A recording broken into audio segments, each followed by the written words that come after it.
আগামী বিধানসভা নির্বাচনে বিজেপি কটা আসন পাবে এবার সেই টার্গেট দিয়ে দিলেন শুভেন্দু অধিকারী। ২৬-এর নির্বাচনে বাংলায় অন্তত ১৮০ আসনে জিতে মমতাকে প্রাক্তন করব। নরেন্দ্র মোদীকে পূর্ব মেদিনীপুর থেকে ১৬টি উপহার দেব। ভবানীপুরে মমতা বন্দ্যোপাধ্যায়কে হারাবো, হুঙ্কার শুভেন্দু অধিকারী।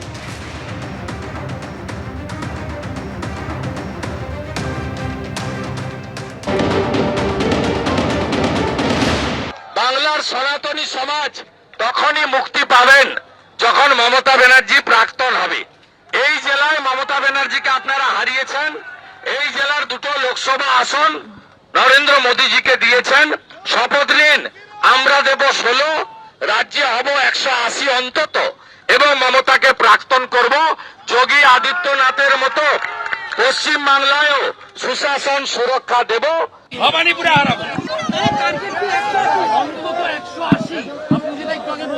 আমরা ১৬ দেব, ১৬ × 10 ১৬০, তার সঙ্গে বোনাস ২০। অর্থাৎ শুভেন্দু অধিকারী তিনি একেবারে টার্গেট বেঁধে দিচ্ছেন যে আগামী বিধানসভা নির্বাচনে বিজেপি ১৮০টা আসন পাবে। ভবানীপুরে মমতা বন্দ্যোপাধ্যায়কে হারাবেন বলেও ফের একবার হুঙ্কার দিয়েছেন শুভেন্দু অধিকারী। আর এ নিয়ে তৃণমূল কংগ্রেসে কি প্রতিক্রিয়া, জয়প্রকাশ মজুমদার কি বলছেন শোনাবো।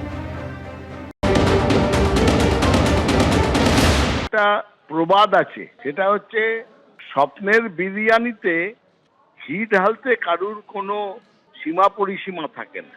যে বিজেপি পার্টিটা সিপিএম এর মতন উঠে যাওয়ার পথে, তার নেতৃত্বে থাকা বিধায়করা বিদায় নিচ্ছেন, এই সমস্ত কিছুর মধ্যেও তিনি স্বপ্নের বিরিয়ানিতে ঘি ঢালছেন।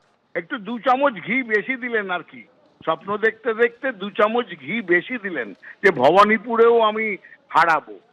নন্দীগ্রামে নিজে চুরি করে জিতেছিলেন।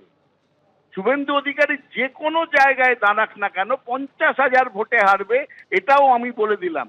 অন্য কথা ছেড়ে দিন, মমতা বন্দ্যোপাধ্যায়কে হারাবেন এইসব কথা অনেকে ভেবেছে, কোনোদিন পারেননি হারাতে।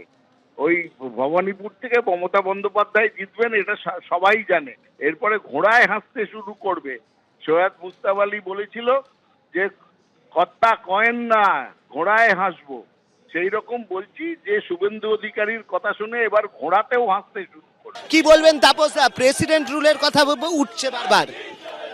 এখানে গণতন্ত্র পুনরুদ্ধারের জন্য এই পুলিশি রাজ, দুর্নীতি রাজ এবং যে দুর্বৃত্তায়ন বাংলার বুকে ১৪ বছর জেকে বসেছে, যা যা করা উচিত কেন্দ্রের সরকারের, ইলেকশন কমিশনের, রাষ্ট্রপতির প্রতিটি জিনিস করা উচিত। ভারতবর্ষের সংবিধানে বা ল অব দ্য ল্যান্ডে যা রয়েছে গণতন্ত্র পুনরুদ্ধারের জন্য যা যা করার সবকিছু করা উচিত। বারুইপুর কাণ্ডের প্রতিবাদে বিজেপির রাস্তা অবরোধ আমরা দেখতে পাচ্ছি। সেন্ট্রাল এভিনিউ এর ওপরে এই মুহূর্তে টায়ার জ্বালিয়ে বিজেপির কর্মীরা রাস্তা অবরোধ করছেন। পরপর এখানে আমরা দেখতে পাচ্ছি টায়ার জ্বালানো হয়েছে। সেন্ট্রাল এভিনিউ এর দুটো লেনেতেই টায়ার জ্বালানো হয়েছে। বিজেপির কর্মীরা এই মুহূর্তে সেন্ট্রাল এভিনিউ এর ওপরে তারা টায়ার জ্বালিয়ে তারা অবরোধ করছেন। তাদের হাতে আমরা দেখতে পাচ্ছি যে শিকল রয়েছে। শিকল কেন? কালকে যে ঘটনা ঘটেছে, বিরোধী দলনেতা তার ন্যূনতম একটা সম্মান আছে। সংবিধান অনুযায়ী বিরোধী দলনেতা, তার উপর যে অপ্রীতিকর ঘটনা ঘটেছে তার জন্য অবিলম্বে গ্রেফতার করতে হবে এবং তার দাবিতে এই মুহূর্তে আমরা দেখতে পাচ্ছি টায়ার জ্বালিয়ে অবরোধ করা হচ্ছে। কি বলবেন?